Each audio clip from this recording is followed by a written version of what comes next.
ಮೂರನೇ ಬಾರಿ ಮಾಡ್ತಾ ಇದ್ದಾರೆ. ಏನಿಲ್ಲ, ಏನೇನು ಕೆಲಸಗಳ ಕಳೆದ ಮೀಟಿಂಗ್ನಲ್ಲಿ ಚರ್ಚೆ ಆಗಿದೆ. ಆ ಚರ್ಚೆಯ ಹಿನ್ನೆಲೆಯಲ್ಲಿ ಏನು ಡೆವಲಪ್ಮೆಂಟ್ ಆಗಿದೆ ಅನ್ನೋದು ಇವತ್ತು ಅದನ್ನು ಮುಂದುವರೆದ ಭಾಗವಾಗಿ ಕರೆದಿದ್ದೀವಿ. ಏನಾದರೂ ಸಮಸ್ಯೆಗಳಿದ್ರೆ ಚರ್ಚೆ ಮಾಡ್ತೀವಿ, ಅದಷ್ಟೇ. ರಾಜಕೀಯ ನಾನು ಕಳೆದ 3-4 ದಿನದಿಂದ ಊರಿನಲ್ಲಿ ಇರಲಿಲ್ಲ.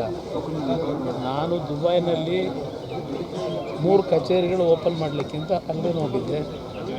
ನಮ್ಮ ಸ್ಟೀಲ್ ಮಿನಿಸ್ಟ್ರಿಯಿಂದ ಅಲ್ಲಿ ಕೆಲವು ಡೆವಲಪ್ಮೆಂಟ್, ಅಲ್ಲಿಯ ರೂಲರ್ಸ್ ಏನಿದ್ದಾರೆ ಆ ರೂಲರ್ಸ್ ಜೊತೆಯಲ್ಲಿ 3 ದಿನಗಳ ಮೀಟಿಂಗ್ಗಳು ಮಾಡಿದ್ದೀನಿ.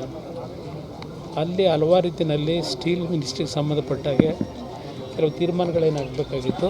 2 ರಾಷ್ಟ್ರದ ಒಂದು ತೀರ್ಮಾನಗಳನ್ನು ಒಡಂಬಡಿಕೆಗಳನ್ನು ಮಾಡ್ಕೊಂಡಿದೆ. ನೋಡಪ್ಪ, ನನಗೆ ಯಾಕೆ ಸಂಬಂಧ ಏನಿದೆ?